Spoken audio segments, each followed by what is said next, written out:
Ka te he tau tohe kei te haere ake e pāna ki ngā ara whainga mā te kāwanatanga. Hei whakatutuki i ngā hiahia mo te takutai moana. Ai rānei, kau rānei. Me hoki ki te whakatau a te kōti pīra mo ngā tiapa. Koe nei te tohe a ngā tau kei muri. Engari i nāia nei, kei te rangirua ngā whakaaro.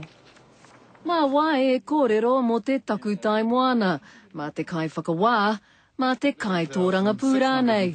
If all we're going to do is rehash what's already there and impose just the stringent tests to be satisfied in order to satisfy a customary right or to prove a customary right, then we're not going to be solving anything. Rua mano mā toru, ka puta te whakatau rongo nui a te kōti pīra. He mea tuku i ngā iwi ki te tono ki te kōti whenua Māori, mua rātau tika ki ngā takutai moana. The court is saying Māori have an opportunity to establish the extent of their rights, which the Crown wouldn't talk to them about for many years, and now the door's going to be closed on that. Because it would exclude a traditional interest that all New Zealanders have in access to the sea and the foreshore. Ka tiko te whakaaro ia, me titiro te pāremata ki ngā tauira kua puta ke i konei i tā wāhi anō hoki. Me whakamāma i ngā whakamātautau. Tērā pēr he aroha no te nuinga ki te whakaaro, kia hoki ki te whakatau a te kōti pīra, kia whai tika e te ao Māori kia haere ki ngā kōti.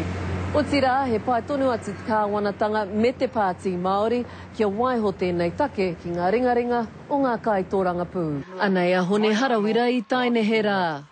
Maumau taima te haere a ngai Māori ki te kōti. I think the general public will be more supportive of giving people the right to have their day in court than to have a specific piece of legislation protect their rights. O tira mena ka pōhehe te iwi whānui e whai tika motuhake ana te Māori, he āhua kei te haere. Tino Wycliffe, tika rere. He mahana rongoa mo ngā ture taketai moana i te putia e te ropu arotake e whamarama ki muri. He aha koa ko te pātai, ko te hea te rongoa, ko tahi hei whakatau mā te kāwanatanga. I tiwa tērā pātai kia Hannah O'Regan i te rānei. Ko ia tētahi o ngā kai arotake, a te āhua nei kaore tonu i te mārama, te kitea o te whakautu. E mārama katoa ana, he aha te hiahia. Kia whai wāhi, ka tākata, ka hapu, ka whānau, ka iwi, o te takutai moana, kia whakahaere i era tino rawa, i era tino tāuka o tātou. Engari ko te whakatinanatanga o te awhero nui nei, he take anō tērā. Well, koina huki te mahi ki te kāwana. Mā rātou anō, kua tukuna e mātou e tahi whakaaro. Ko e tahi o aua whakaaro, ko te kāpene heihana, ko te whakatū hoki i tētahi rōpū, e ngā tahi ai te whakahaere a te Māori me te Pākehā i ngā takutai moana. Kua rongo tātou i ngā whakaaro o te kai arotake, engari he aha hoki ngā whakaaro o te hunga kei te pāhara keke. He mea whakararangi e ahau e nei rongoa, hei kōwhiri mā ngā tauira o te puna wānanga o tautahi te wāhi mahi o Hannah O'Regan. Kia kore anō ngā ture, kia kaua anō e hoko atu i ngā takutai, kia whakatū i tētahi wāhanga kia ngātahi te mahi o te Māori me te Pākehā. Nā te kāwanatanga tēnei huarahi aukati te tuatahi e tikana mā ngā kōti tēnei e whakatau. Aha koa ko ngā kōti te rongoa e ai ki te kōti pīra i te tau 2004, engari te rōpū arotake i te ture takutai moana mō tērā. He aha te take kua riro i a tātou te ramahi. No tātou te whenua i muara, mā rātou anō e ki mai, kua whakakore hea ke hea, wā koutou take, o koutou take ki enei rawa. He nui ngā whakaaro, he aha koa ko tahi anake te whakatau. He aha hoki tērā, hea hoki tērā, wai ka hua, wai ka tohu. Ki ngi kiriona, te karere. Kei te hari, ko te iwi o rangitāne ki te Wairarapa. Kei te whakakorea te kāwanatanga te pire takutai moana. Ko tā rātou wawata ki anoho tonu tō rātou tika take ki o rātou ake takutai moana. Ko te mana kaitiaki i te kupenga whitirauroa.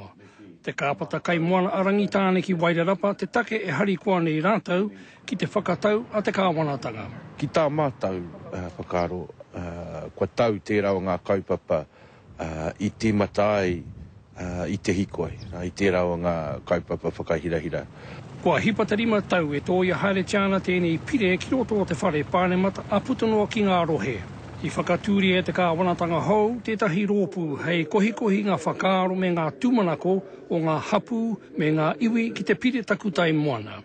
Aha kua toru whātau pēr kua hipa ake a taino ki tēnei wā kua te āhua nei kua whakatina nahi a wera o ngā whakaaro o te tini o te mano o ngā hapu o ngā iwi wā o te aroa nei. Ko tētahi o ngā tino whakapono arangi tāne ki Wairarapa, ia hau mai te rōpū Torangapū Māori i te kaupapa takutai moana. He tika ka tae e rātau te whakatika te kaupapa hei oranga mo te katoa. Aha ko he menui ki te meki ki ngā rangatiro o te pāti Māori te kimi haere nei tētahi huarahi pai mo te katoa.